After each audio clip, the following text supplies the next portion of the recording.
Hola, muy buenas noches y bienvenidos al canal de Javier Ruiz. Hoy tenemos un nuevo vídeo. Vamos a comentar lo que han sido estos partidos de la jornada 6 de la fase de grupos de la Champions League, antes de que cambie el formato ya el año que viene, última fase de grupos como la conocemos. Y bueno, pues ya tenemos los 16 clasificados, alguna que otra sorpresa, y luego pues al final del vídeo, después de repasar todos los grupos, decimos cómo se quedan los bombos para el sorteo el próximo lunes. En el grupo A, el Bayern de Múnich ganó 0-1 en el Trafford al Manchester United. Ya analizamos ayer el partido, así que no me detengo mucho. El gol de Kingsley Coman para que el Bayern se llevara los 3 puntos del Trafford y el Manchester United que se queda fuera de toda competición europea, ni siquiera jugará Europa League. Lo de Erik ten Hag en este Manchester United es ya insostenible. Veremos cuánto le queda al técnico neerlandés.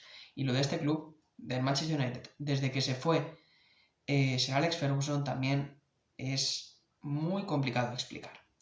En el parque, en el Copenhague, que se lleva la miniatura de este vídeo, ha sido la gran sorpresa en la fase de grupos, porque se mete segundo en un grupo que no era fácil para ellos, con Manchester United, con Bayern de Múnich y con Galatasaray.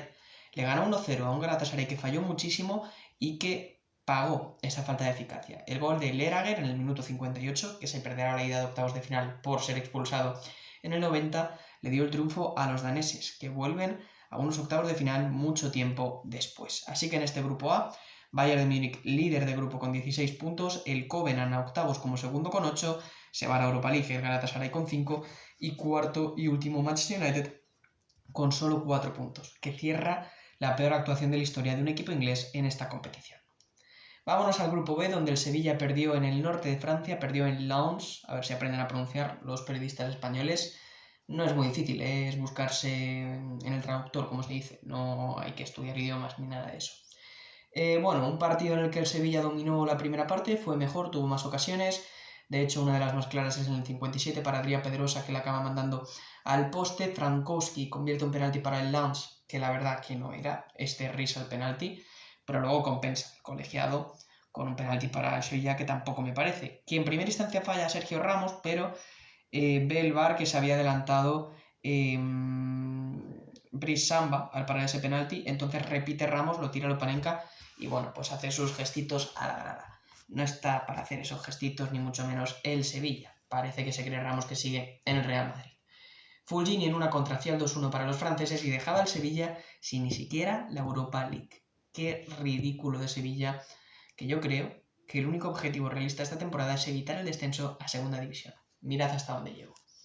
Y en el Philips Stadium, un partido intrascendente entre PSV Eindhoven y Arsenal, en un choque bastante entretenido, empate a 1.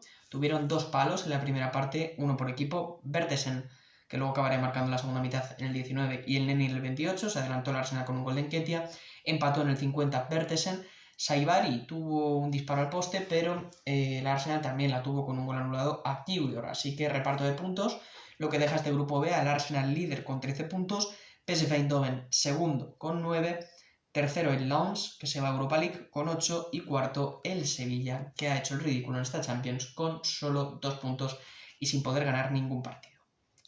Vámonos al grupo C, donde el Real Madrid ha sido un equipo cacho pleno, el único de toda la fase de grupos junto al Manchester City. Ganó 2-3 en Berlín con, bueno, un partido interesante en el que José Lu estrelló un balón al larguero en el minuto 16, falló un penalti Modric en el minuto 45, llevaba 9 años sin fallar un penalti en Champions el Real Madrid, desde Cristiano Ronaldo ante Ludogorets en 2014, lo paró Rono, y en la contra Kevin Bolan hacía el 1-0 para el Union Berlin. En la segunda parte remontaría el Madrid con 2 cabezazos de José Lu, uno de ellos tras un centro de Rodrigo, el otro tras centro de Fran García, que hizo buen partido, el jugador natural de Bolaños de Calatrava. Y luego, bueno, pues en el 85 Alex Kral con un disparo exterior hacía el 2-2, pero en el 89 Dani Ceballos, después de un remate que rebotaba en un rival, ponía el 2-3 definitivo, así que el Real Madrid queda líder del grupo con 18 puntos. Ha hecho muy buena fase de grupos en su competición fetiche, la Champions League.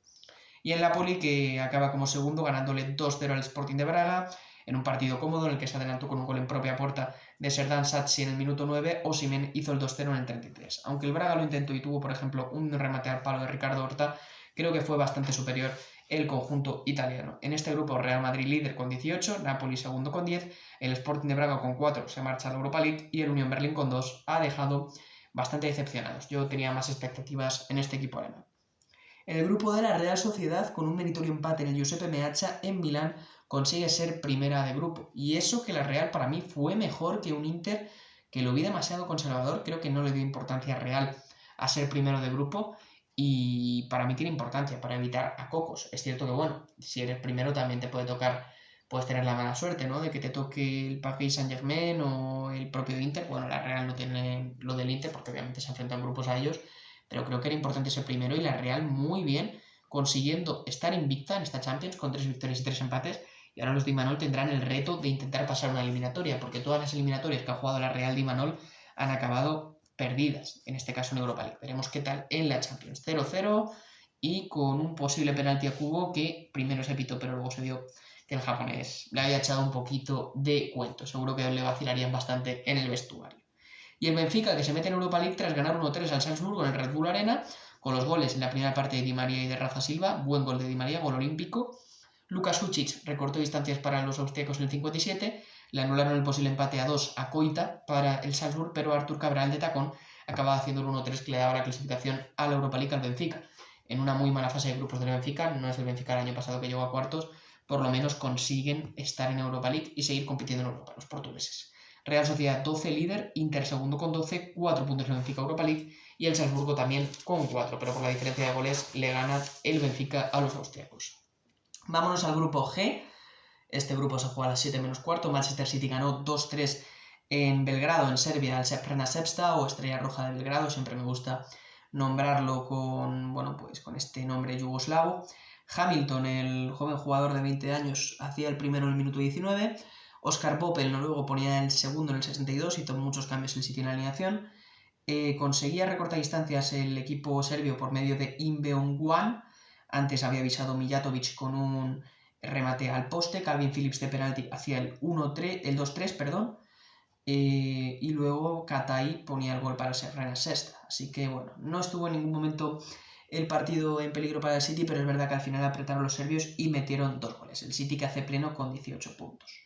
Y le sigue el Leipzig con 12, que le ganó 2-1 al Young Boys en un partido en el que empezó con un gol anulado a Sesko en el minuto 6. El propio Sesko adelantó al Leipzig, Ebrima Colli empató para los suizos, para el Young Boys, Forsberg hizo el 2-1 y tuvo el empate el Young Boys, pero le anularon un gol a Ulises García. Así que al final los 3 puntos en Alemania, lo que hace que el Manchester City sea líder con 18 puntos, Leipzig segundo con 12, tercero Young Boys con 4, que se va a la Europa League, cuarto Crvena Zvezda o Estrella Roja de Belgrado con solo un puntito. Nos vamos al grupo E, donde el Atlético de Madrid ha sido líder, asegurándose muy bien esta clasificación tras ganarle 2-0 al Lazio, 20 victorias seguidas en todas las competiciones del Atlético de Madrid en el Civitas. Me está gustando mucho el equipo colchonero esta temporada y creo que puede competir por todo. Griezmann y Samu Lino hicieron los goles y una Lazio bastante flojita que no se encontró en ningún momento en tierras madrileñas. En un partido intrascendente, el Celtic tiró de orgullo y acabó ganando su último partido de la fase de grupos. Venció por 2-1 al Feyenoord. Un gol de Luis Palma adelantó en el 33 de penalti al Celtic. Antes le habían anulado un gol al mexicano Santi Jiménez. Minteg empató para el Feyenoord, pero Leyer Bielke daba el 2-1 a los escoceses y el Celtic conseguía la última victoria en esta Champions. Atlético de Madrid líder con 14 puntos, con 10 la Lazio, segunda. Un rival que bueno puede ser asequible para los españoles. Feyenoord 6 puntos y Celtic con 4. Vamos al grupo F, al grupo de la muerte, donde Borussia Dortmund y Paris Saint-Germain empataron a 1 en Signal Iduna Park. El Borussia Dortmund se adelantó en el minuto 51, Karina Adeyemi. En ese momento el Newcastle iba ganando y el París estaba fuera, pero el París empató a los 4 minutos con un gol de Zaire Emery. Incluso tuvo el segundo, en el 76, el equipo de Luis Enrique le anularon un gol por fuera de juego a Kylian Mbappé, que no había aparecido hasta entonces, pero que acabó haciéndolo bien. Este empate al París no le permite ser primero, pasa el equipo de Luis Enrique con lo justo siendo segundo de grupo, pero será uno de los cocos a evitar para nuestros españoles que han quedado primeros, para Atlético de Madrid, Real Sociedad, Real Madrid y FC Barcelona. Y el Milan que le ganó 1-2 al Newcastle United en St. James's Park. Se empezó adelantando el Newcastle con gol de Joelinton en el minuto 33, Pulisic empató en el 60 para el Milan. Tuvimos 2 balones a los postes, uno por equipo, Bruno Guimaraes en el Newcastle y Rafa Leao en el Milan, pero Chukwueze en una contra hacía el 1-2 para el Milan, que se meterá en Europa League. En este grupo, la muerte que ha estado muy bonito y emocionante hasta el final. Borussia Dortmund sorprendente primero con 11 puntos, Paris Saint-Germain, coco para los primeros de grupo, es segundo con 8, se va a la Europa League el Milan con 8 y el Newcastle acaba colista de grupo con 5 puntos. Muy mermado por las bajas durante casi toda la fase de grupos, pero creo que el Newcastle nos ha dado grandes noches, como ese 4-1 al PSG St. James's Park. Y acabamos con el grupo del Barça. Volvió a hacer otro ridículo más el FC Barcelona en Amberes, en Bélgica, perdiendo 3-2. Al minuto 1 ya se había adelantado el conjunto belga con una pérdida de Oriol Romeu que aprovechó Arthur Vermeeren, pivote que me parece muy interesante y que ya ha sido relacionado con el club culé a sus 18 años. Ferran Torres empató en el 35 tras una buena asistencia de Lamine Yamal. Le anularon un gol a Jansen en el minuto 49. Lamine Yamal estrelló un balón en el larguero en el 52. Jansen ponía el 2-1 en el 56. A Sergio Roberto le habían expulsado en el 53, pero luego vio el árbitro en el VAR que no era para tanto, no era para roja directa y le acabó sacando amarilla. En el minuto 92 Marc Guiu empataba con un buen cabezazo en una falta lateral botada por Gundogan, pero un minuto después Ile Quengua hacía el 3-2 definitivo y hacía que el Barça siga en este estado de barrena, más que de construcción. Y en Dragao el Porto ganó 5-3 al Shakhtar para asegurar la segunda plaza. Partido dominado de cabo a rabo por el Porto. Galeno adelantó en el minuto 9 a los portugueses. Šikan empató para los ucranianos, pero luego ya fue una exhibición del cuadro portugués. Otro gol de Galeno antes del descanso. Taremi hacía el 3-1. 3-2 en propia puerta para Eustáquio. El Shakhtar se intentaba acercar al marcador, pero los goles de Pepe a sus 40 años, que sigue dando noches de buen fútbol, y de Conceição, de Francisco Conceição, hacían que el Oporto ganara 5-3 en un partido absolutamente loco. En este grupo, FC Barcelona, líder de grupo, a pesar de todo, con 12 puntos, Porto segundo con 12, Shakhtar Donetsk tercero con 9 puntos y el Royal Amberes, que no había sumado ningún punto hasta que jugó ante el Barça y sumó los 3. Así que 3 puntitos para los belgas que despiden con esta victoria con honor ante el Barça. Tendremos sorteo el próximo lunes. Bombo 1, donde están los primeros de grupo: Bayern Múnich, Arsenal, Real Madrid, Real Sociedad, Atlético de Madrid, Borussia Dortmund, Manchester City y FC Barcelona. No me gustaría encontrarme con ninguno, la verdad, de estos equipos. Y luego Bombo 2, los segundos de grupo: Covenant, PSV Eindhoven, Napoli, Inter de Milán, Lazio, PSG, Leipzig y Porto. Sobre todo evitar PSG e Inter de Milán para nuestros primeros de grupo, para los 4 equipos españoles que nos representarán en este sorteo de octavos de final que comentaremos el próximo lunes. Hasta la próxima, Javier Ruiz. Nos vemos en el siguiente vídeo. Mañana Europa League. Vamos a intentar ver el partido del Villarreal en Francia ante el Stade de Rennes. Y el viernes pues tendremos más contenido. Gracias por vuestro apoyo, seguimos creciendo y venga, que queremos llegar a esos 1100 seguidores antes de que termine este año 2023. Hasta la próxima, un placer como siempre.